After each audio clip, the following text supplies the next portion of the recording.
കർത്താവിൻ്റെ ധന്യനാമം വാഴ്ത്തപ്പെടുമാറാകട്ടെ. വിശുദ്ധ പകൽക്കാലം വീട്ടിലെ സ്വാഭാവികമായി നമുക്ക് ദിവസങ്ങൾ കടന്നു വരാൻ കർത്താവ് തന്ന കൃപയ്ക്കായി നന്ദിയോടെ സ്തോത്രം. ജൂൺ മാസം 8-ാം തീയതി പകൽക്കാലം ദൈവസന്നിധിയിലായിരിക്കാൻ കർത്താവ് നമുക്ക് സാവകാശം തന്നു. ആദിമപിതാക്കന്മാർ കർത്താവിനെ ആരാധിച്ചത് വീട്ടിലെ ഭവനാന്തരീക്ഷത്തിലായിരുന്നു. അപ്പം തന്നെ സുന്നഗോഗുകളിലും പിന്നെ അതുപോലെ അവർ വൃക്ഷത്തണലുകളിലും അങ്ങനെ വേണ്ട എവിടെയെങ്കിലും കൂടി വരാനുള്ള സൗകര്യമുണ്ടോ അവിടേക്ക് ഇരുന്ന് അവർ ആരാധിച്ചു. 1-ാം നൂറ്റാണ്ടിലെ ചരിത്രം എടുത്ത് പഠിച്ചാൽ ഇന്ന് കാണുന്ന സംഘടനക്കാരുണ്ടാക്കി വെച്ചിരിക്കുന്ന പോലുള്ള ഹോളൊന്നും വന്നില്ല. ഇന്നിപ്പോൾ അവരവരുടെ പ്രൗഢി കാണിക്കാൻ വേണ്ടി ഓരോന്നുണ്ടാക്കി വെച്ച് അതിൻ്റെ ഉള്ളിൽ കയറിയിരുന്ന് പാട്ട് പാടി തിമിർത്ത് ഇങ്ങനെ പോവുക. സ്തോത്രം. ആരാധനയൊക്കെ നഷ്ടപ്പെട്ടിട്ട് വർഷങ്ങളായി, പതിറ്റാണ്ടുകളായി എന്നാണ് ഞാൻ മനസ്സിലാക്കിക്കൊണ്ടിരിക്കുന്നത്. പൂർവ്വപിതാക്കന്മാരായ പെന്തക്കോസ്തിൻ്റെ തലതൊട്ടപ്പന്മാരായ നിവൃത്തന്മാർ അവരൊക്കെ ദൈവത്തെ ആരാധിച്ചു. അവരുടെ പിന്തുടർച്ചക്കാരായ അവരുടെ സന്തതികളും സന്തതിയുടെ സന്തതികളൊക്കെ ആരാധനയൊക്കെ വികൃതമാക്കി വികലമാക്കി ഇങ്ങനെ പോയിക്കൊണ്ടിരിക്കുക. ദൈവത്തെ ആരാധിക്കുക എന്നുള്ളത് ദൂതന്മാരെ സൃഷ്ടിച്ചത് ദൈവത്തെ ആരാധിക്കാൻ. അവരതിൽ കൃത്യവിലോകം വരുത്തി. എങ്കിലും ഒരു സംഘം ദൂതം ഇപ്പോഴും 2 കൊണ്ട് പറന്ന്, 2 കൊണ്ട് മുഖം മൂടി, 2 കൊണ്ട് പാദം മൂടി ദൈവത്തെ ആരാധിച്ചു കൊണ്ടിരിക്കുക. ഇസ്രയേലിലായിരുന്ന ജനം, അടിമത്തത്തിലായിരുന്ന ജനം ദൈവത്തിന് അവരെക്കുറിച്ചുള്ള ചിന്ത ദൈവത്തെ ആരാധിക്കും. അതുകൊണ്ട് മോശയോട് പറഞ്ഞു, എൻ്റെ ജനത്തെ ആരാധിപ്പാൻ എൻ്റെ ജനത്തെ വിട്ടയക്കാം. എത്രയോ പ്രാവശ്യം റിപ്പീറ്റ് ചെയ്യുന്നുണ്ട്. അപ്പോൾ ഒരു കാര്യം നമ്മൾ മനസ്സിലാക്കേണ്ടത്, ദൈവത്തെ ആരാധിക്കുക എന്നുള്ളത് ഏറ്റവും ഇമ്പോർട്ടൻ്റ് ആയ ഒരു കാര്യം. ദൂതന്മാരെ സൃഷ്ടിച്ചത്, മനസ്സിനെ സൃഷ്ടിച്ചത്, സൃഷ്ടിജാലങ്ങളെല്ലാം ദൈവത്തെ ആരാധിക്കും. അത് ദൈവത്തിൻ്റെ നിർബന്ധമായ കാര്യമാണ്. യോഹന്നാൻ 4 കർത്താവ് പഠിപ്പിക്കുന്നുണ്ട്. ശമരിയ സ്ത്രീയുമായിട്ടുള്ള സംഭാഷണത്തിൽ നിങ്ങളുടെ പിതാക്കന്മാർ ആ മലയിലും ഈ മലയിലും ആരാധിച്ചു വന്നു, എന്നാൽ ആ മലയിലുമല്ല ഈ മലയിലുമല്ല സത്യനമസ്കാരികൾ പിതാവിനെ ആത്മാവിലും സത്യത്തിലും നമസ്കരിക്കുന്ന നാഴിക വന്നുമിരിക്കുന്നു. അപ്പോൾ പെന്തക്കോസ്ത് നാളിൽ പരിശുദ്ധാത്മാവിൻ്റെ നിറവോടെ ഉണ്ടായ ആരാധനയെക്കുറിച്ചാണ് കർത്താവ് ശമരിയ സ്ത്രീയോട് പറഞ്ഞത്.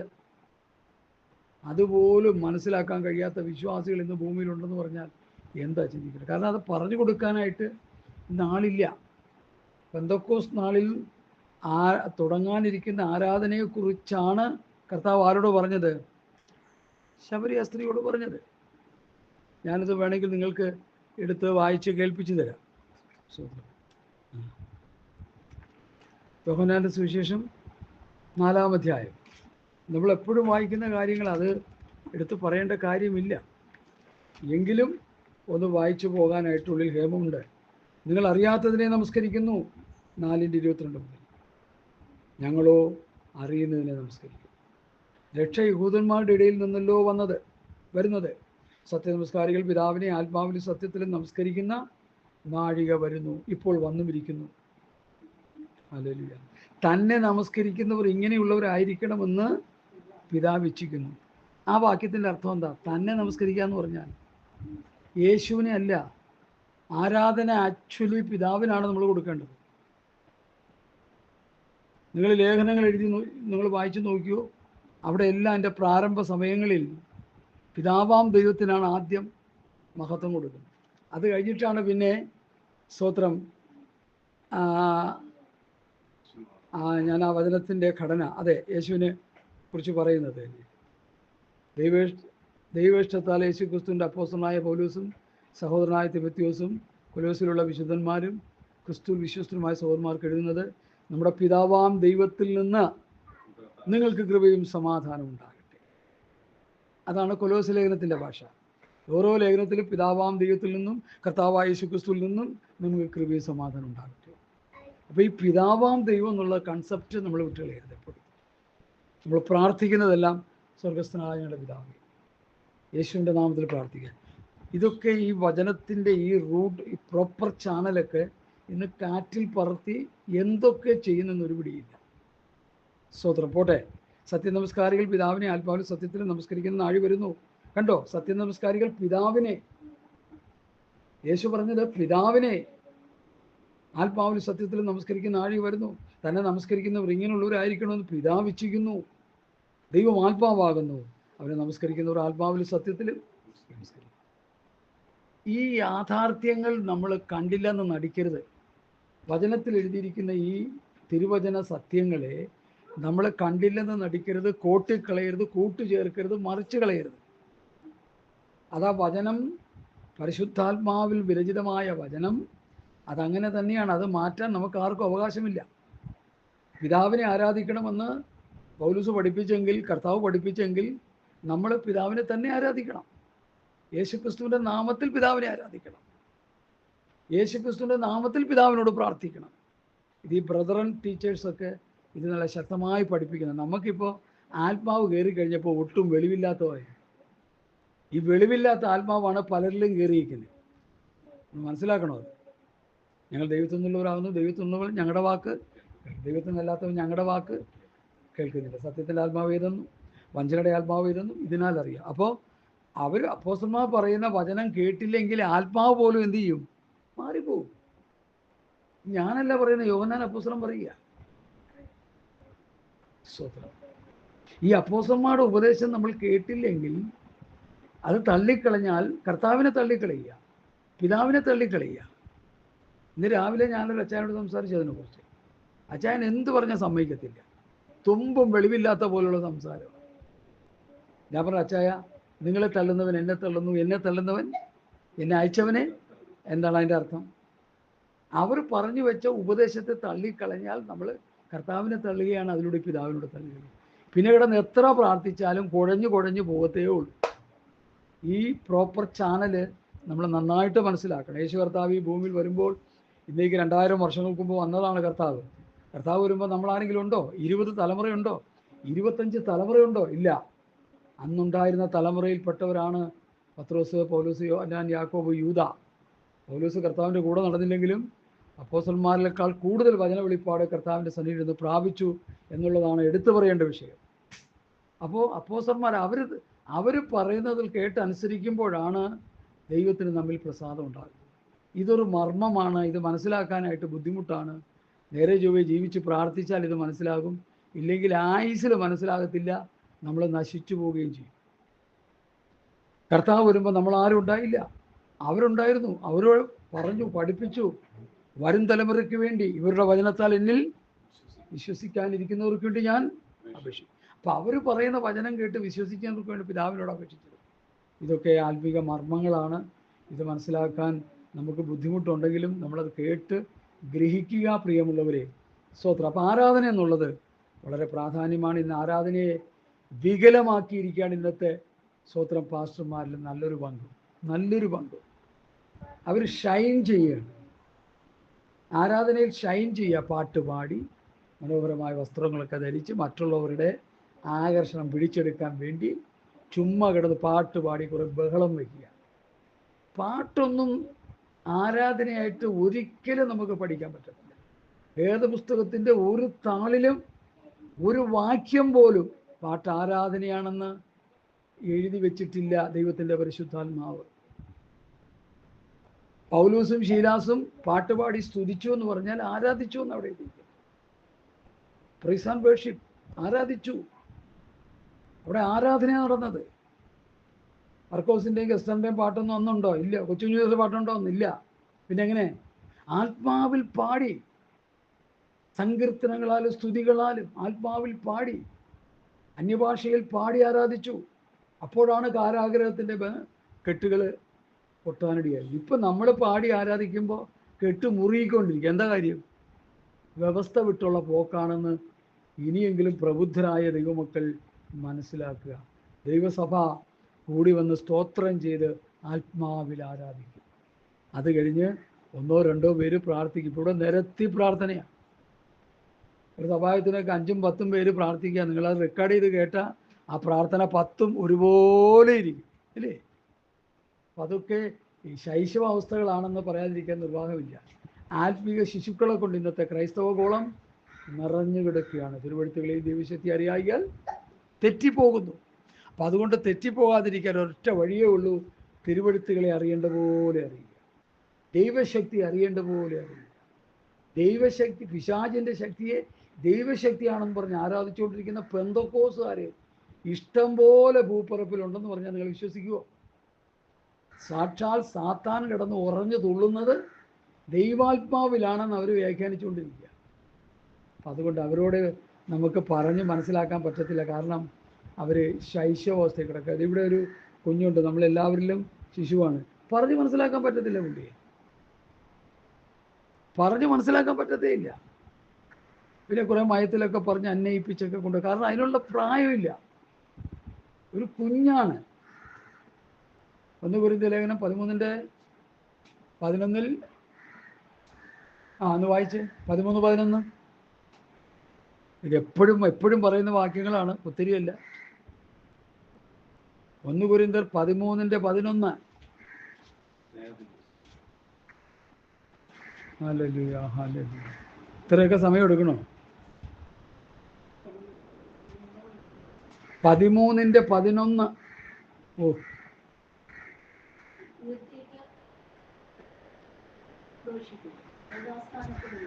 13:11.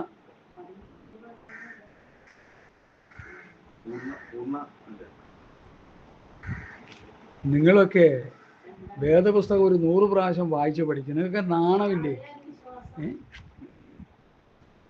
ഞാൻ ശിശുവായിരുന്നപ്പോൾ ശിശുവിനെ പോലെ സംസാരിച്ചു, ശിശുവിനെ പോലെ ചിന്തിച്ചു, ശിശുവിനെ പോലെ നിരൂപിച്ചു.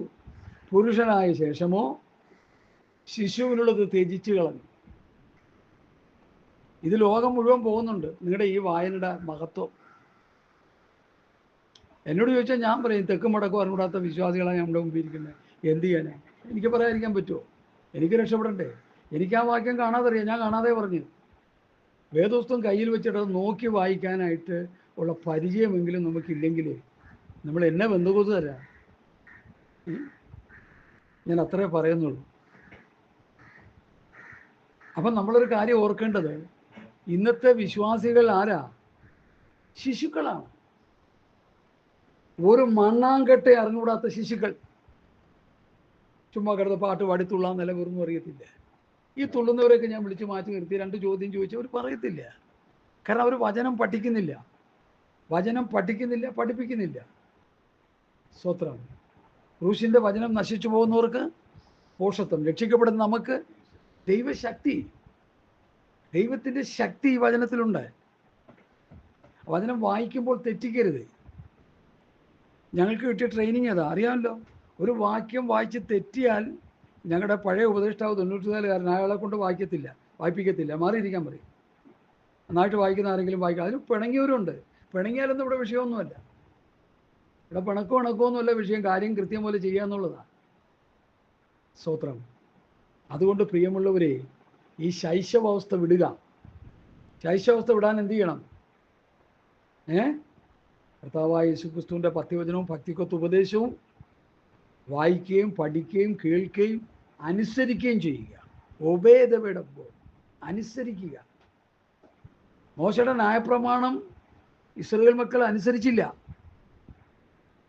കുരുടന് സൗഖ്യം കൊടുത്തപ്പോൾ യേശു അവനോട് പറഞ്ഞത്, നീ പോയി പുരോഹിതനെ കാണിച്ച് വഴിപാട് ചെയ്യാനാ. കാരണം അവൻ ന്യായപ്രമാണത്തിൽ നിൽക്കുന്നവനാ. സ്തേഫാനോസ് മരിക്കാൻ നേരത്ത് പറയുന്നത്, ദൈവദൂതന്മാരുടെ നിയോഗങ്ങളായി ന്യായപ്രമാണം ലഭിച്ചുവെങ്കിലും നിങ്ങൾ അനുസരിച്ചിട്ടില്ല. യേശു യഹൂദന്മാരോട് പറഞ്ഞു, ന്യായപ്രമാണം നിങ്ങൾ ലഭിച്ചെങ്കിലും നിങ്ങൾ അനുസരിക്കുന്നില്ല. ഇന്നത്തെ പെന്തക്കോസുകാർ കർത്താവായ യേശുക്രിസ്തുവിൻ്റെ പത്യവചനം ഭക്തിക്കൊത്തം ഉപദേശം കിട്ടിയെങ്കിലും അത് അനുസരിക്കുന്നില്ല. പലരും അത് തട്ടിക്കളഞ്ഞ് മുമ്പോട്ട് പോയിക്കൊണ്ടിരിക്കുക. ഇതിൻ്റെ പരിണിത ഫലം നമ്മൾ കൊയ്തെടുക്കുന്നത് ഇപ്പോഴല്ല. ലൂക്കോസ് 16 ഒരുത്തം കിടപ്പുണ്ട്. അവിടെ ചെന്ന് എത്തുമ്പോഴാണ് നമുക്കതിൻ്റെ ആ വ്യഥ നമുക്ക് മനസ്സിലാവുന്നത്. പ്രിയമുള്ളവരെ, അതുകൊണ്ട് ഈ പത്യവചനം പത്യോപദേശം വായിക്കുകയും പഠിക്കുകയും കേൾക്കുകയും അനുസരിക്കുകയും ചെയ്താൽ മാത്രമേ നമുക്ക് ആത്മരക്ഷ കിട്ടത്തുള്ളൂ, അല്ലാതെ ഒന്നും കിട്ടത്തില്ല. ഞാൻ എന്നെ ഏൽപ്പിച്ച വിഷയത്തിലേക്ക് വേഗത്തിൽ കടന്നു വരട്ടെ. എബ്രായ ലേഖനം 3-ാം അധ്യായമാണ് ഇന്ന് വായിക്കാൻ എനിക്ക് നിയോഗമായിട്ട് കിട്ടിയത്. ഞാനത് എടുത്തപ്പോൾ തന്നെ എനിക്ക് വലിയ ഇതായിട്ട് തോന്നി, കാരണം ഒരു വലിയ സബ്ജക്റ്റാണിത്. ഹിമാലയ പർവ്വതം പോലെയുള്ള വിഷയങ്ങളാണ് എബ്രായ ലേഖനം 3-ാം അധ്യായത്തിൽ കിടക്കുന്നത്. ഇതൊക്കെ പ്രസംഗിച്ച് ജനത്തെ ഗ്രഹിപ്പിക്കുക എന്ന് പറഞ്ഞാൽ വലിയ ബുദ്ധിമുട്ടുള്ള കാര്യമാണ്. കാരണം അതുപോലുള്ള ഘനമായ വിഷയങ്ങളാണ്. ഒരു പാസിങ്ങോട്ട് വന്ന് നമുക്ക് ഒരു 2-3 പാട്ട് പാടാമെന്ന് പറഞ്ഞ് 3-4-5 പാട്ടും പാടി ഒരു വചനം എടുത്തൊക്കെ വായിച്ചിട്ട് എന്തെങ്കിലുമൊക്കെ പറഞ്ഞു പോകാൻ ഒരു കുഴപ്പമില്ല. എന്നാൽ ഒരു ചാപ്റ്റർ സ്റ്റഡി, ഒരു ഖണ്ഡികയുടെ സ്റ്റഡി, ഒരു വാക്യത്തിൻ്റെ സ്റ്റഡി, ഒരു പുസ്തകത്തിൻ്റെ സ്റ്റഡി, ഒരു ലേഖനങ്ങളുടെ സ്റ്റഡി എന്ന് പറഞ്ഞാൽ വളരെ വലുതാണ്. അങ്ങനെ ആരും പഠിക്കുന്നില്ല, പഠിപ്പിക്കുന്നില്ല. എബ്രായ ലേഖനം എഴുതിയത് എബ്രായ വിശ്വാസികൾക്കാണ് എന്നാണെങ്കിൽ പോലും അത് പുതിയ നിയമസഭയ്ക്കും കൂടിയുള്ളതാണ്. അതുകൊണ്ടാണല്ലോ പുസ്തകത്തിൽ ഇത് വന്നത്. അപ്പോൾ അവരോട് എഴുതുന്ന ലേഖനം വളരെ കട്ടിയുള്ളതാണ്. കാരണം പ്രമാണം ലഭിച്ചിട്ടും അനുസരിക്കാത്ത ഒരു കൂട്ടരാണ് യഹൂദന്മാർ. അതുകൊണ്ട് അവരോട് പറയുന്ന ആ പദത്തിൻ്റെ ഗൗരവം മനസ്സിലാക്കാൻ വേണ്ടി മാത്രം ഞാൻ ഒരു ഭാഗം വായിക്കുന്നു.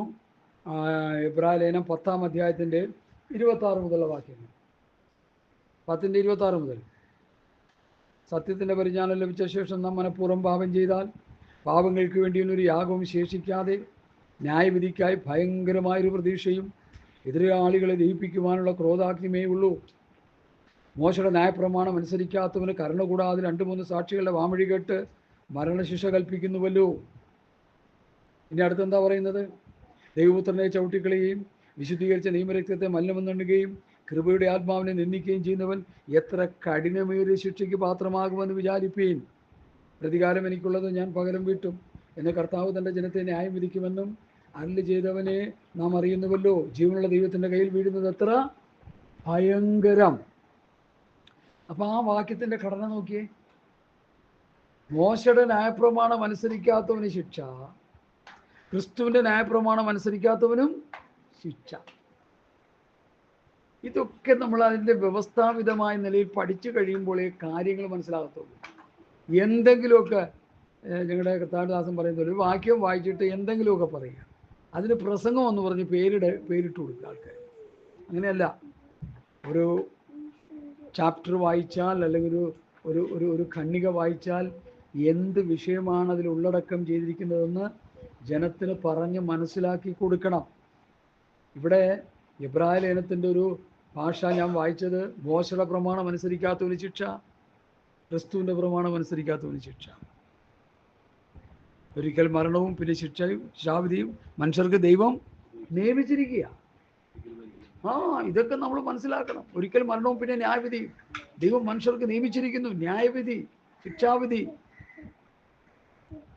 ഈ ശിക്ഷാവിധി എന്നുള്ളത് രക്ഷിക്കപ്പെടാത്തവർക്ക്, ന്യായവിധി എന്നുള്ളത് രക്ഷിക്കപ്പെട്ടവർക്ക്.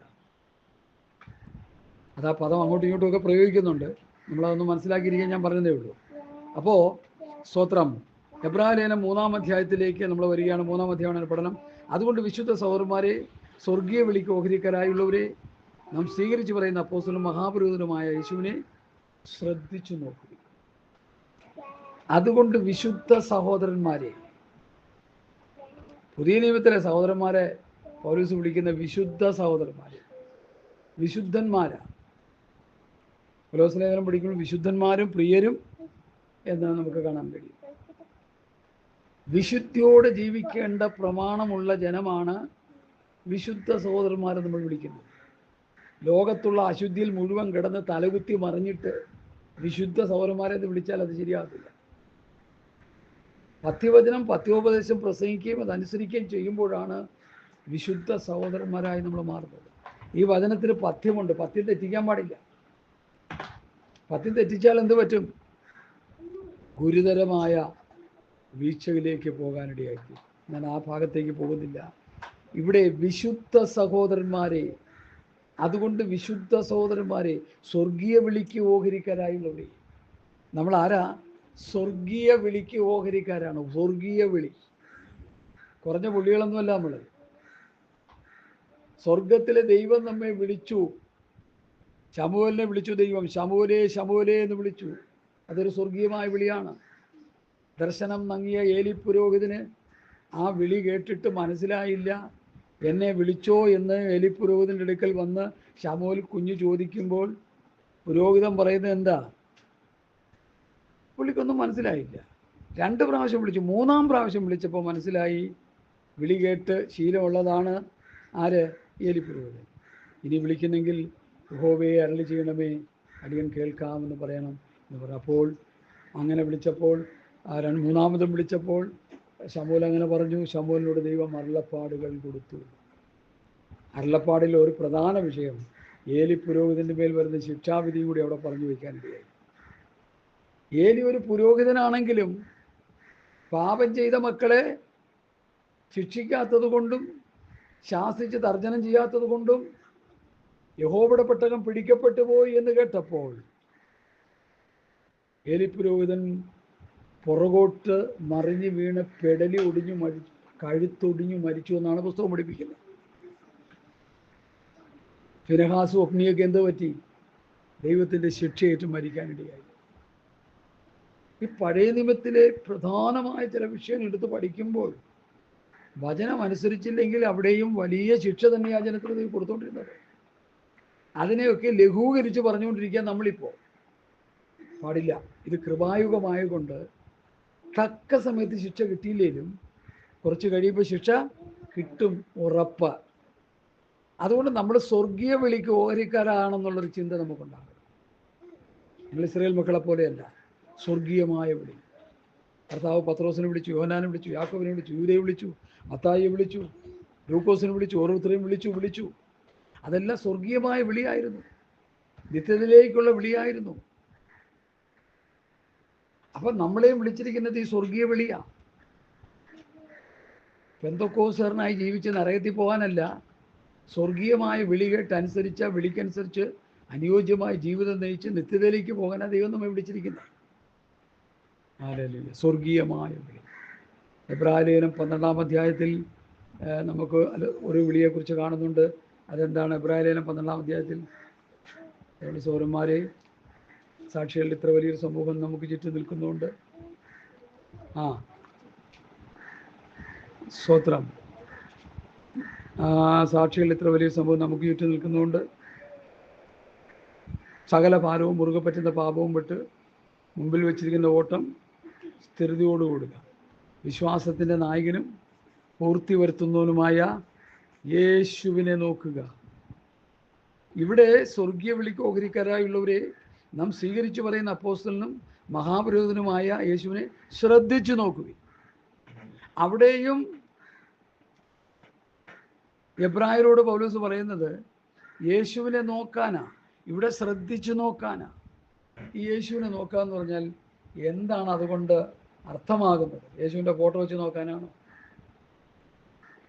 യേശുവിൻ്റെ പ്രമാണങ്ങൾക്ക് ചെവി കൊടുക്കാൻ, കർത്താവ് പറഞ്ഞ വചനത്തിന് ചെവി കൊടുക്കാൻ, യേശുവിനെ ശ്രദ്ധിക്കുക, യേശുവിൻ്റെ വചനങ്ങളെ ശ്രദ്ധിക്കുക. എൻ്റെ അടുക്കൽ നിന്ന് എൻ്റെ ഈ വചനങ്ങളെ കേട്ട് ചെയ്യുന്നവൻ, കർത്താവ് പറഞ്ഞ വചനങ്ങളെ കേട്ട് ചെയ്യുന്നവൻ, ഞാനിവിടെ സംസാരിച്ച വചനങ്ങൾ ആത്മാവും ജീവനുമാകുന്നു. അപ്പോൾ ഈ ആത്മാവും ജീവനുമാകുന്ന വചനങ്ങളെ നമ്മൾ കേട്ട് ചെയ്യണം.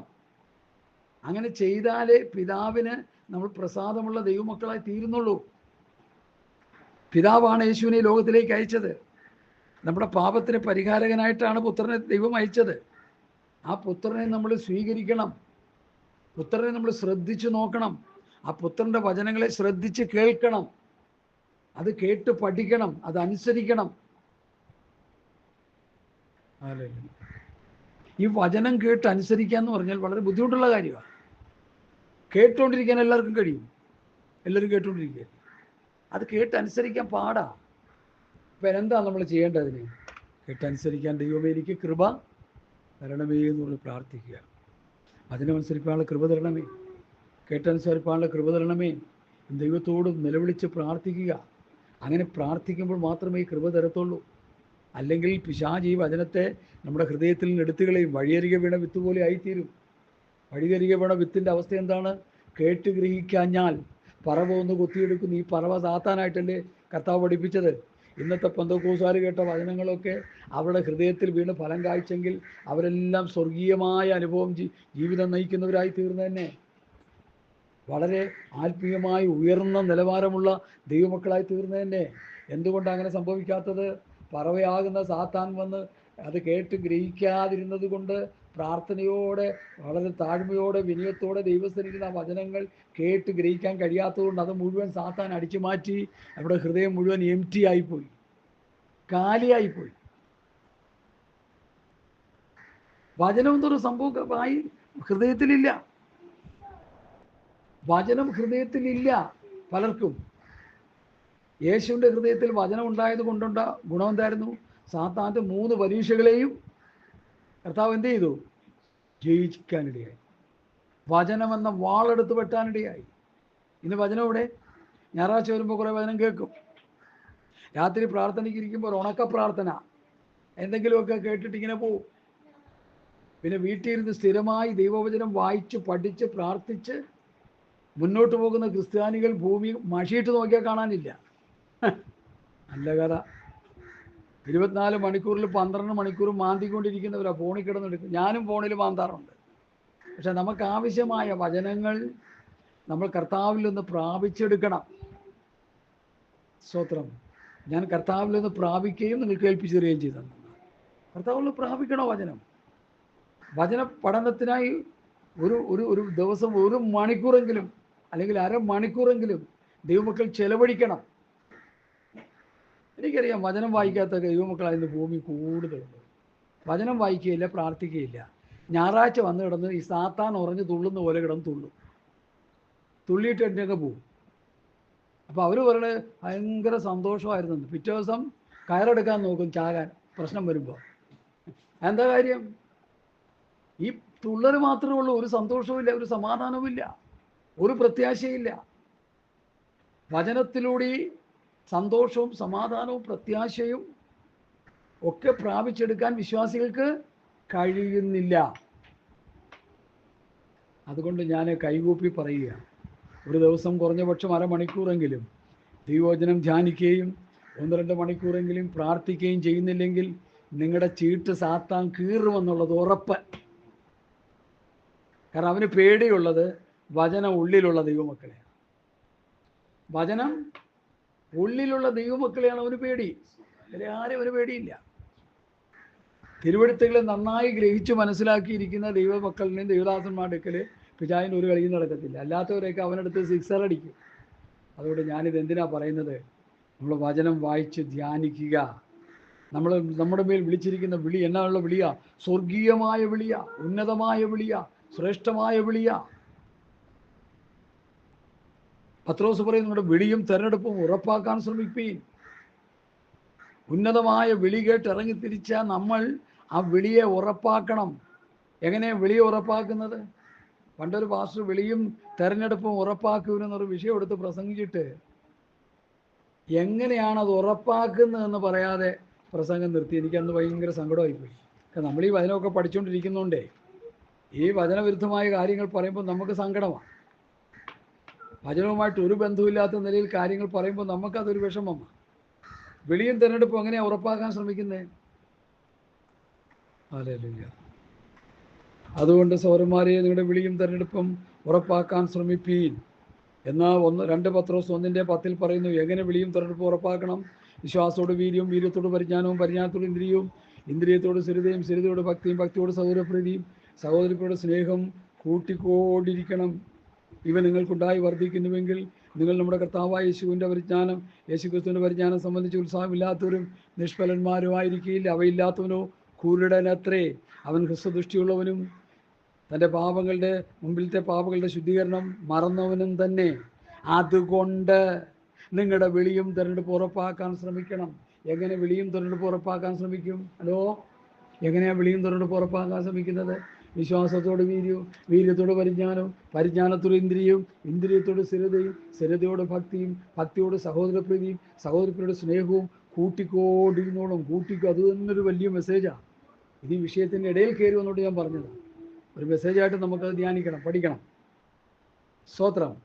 അപ്പം അതുകൊണ്ട് പ്രിയമുള്ളവരെ, സ്വർഗീയ വിളിക്ക് ഓഹരിക്കാരാണെന്നും പറഞ്ഞ് തുള്ളിച്ചാടി നടന്നുകൊണ്ടൊന്നും കഥയില്ല.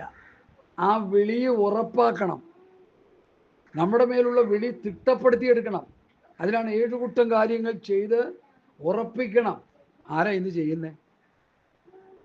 ഹല്ലേലൂയ. സ്തോത്രം.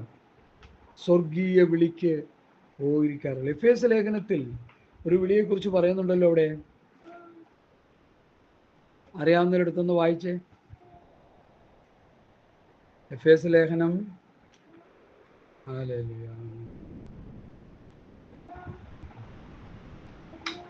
ഉന്നതമായ വിളി നമ്മളെ വിളിച്ചു എന്നാണ് പൗലോസ് പറയുന്നത്. സ്തോത്രം, സ്തോത്രം, സ്തോത്രം, സ്തോത്രം. സോറി, എഫേസ്യ ലേഖനമല്ല, ഫിലിപ്പിയ ലേഖനം 3:14.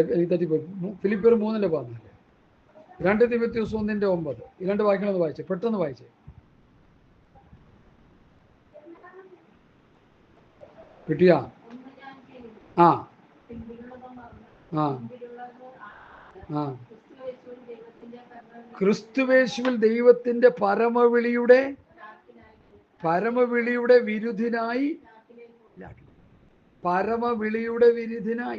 പരമവിളി, സ്വർഗീയ വിളി, ഉന്നതമായ വിളി, ശ്രേഷ്ഠമായ വിളി. ഈ വിളിയേക്കാളൊരു വിളി ലോകത്തിൽ വേറെ ഇല്ല കേട്ടോ. നമ്മളൊക്കെ അങ്ങോട്ടും ഇങ്ങോട്ടും കിടന്ന് വിളിക്കുന്ന പോലെയല്ല. അങ്ങോട്ടും ഇങ്ങോട്ടും വിളിച്ചിട്ട് എന്ത് ചെയ്യും? അവസാനം ചീത്ത വരെ പറയും. നമ്മളെ വിളി അങ്ങനത്തെ അല്ല. ഇവിടുത്തെ വചനത്തിൽ പറയുന്ന വിളിയതല്ല, സ്വർഗീയമായ വിളിയാ. പരമവിളി, ഉന്നത വിളി, ശ്രേഷ്ഠ വിളി. ഓരോ രക്ഷിക്കപ്പെട്ട ദൈവത്തിനെയും ദൈവം വിളിക്കുമ്പോൾ ഈ പരമവിളിയാ വിളിക്കുന്നത്, ഉന്നതമായ വിളിയാ വിളിക്കുന്നത്. ഇതിനേക്കാൾ ഒരു വിളി ലോകത്തിൽ വേറെ ഇല്ല തന്നെ. ഹല്ലേലൂയ.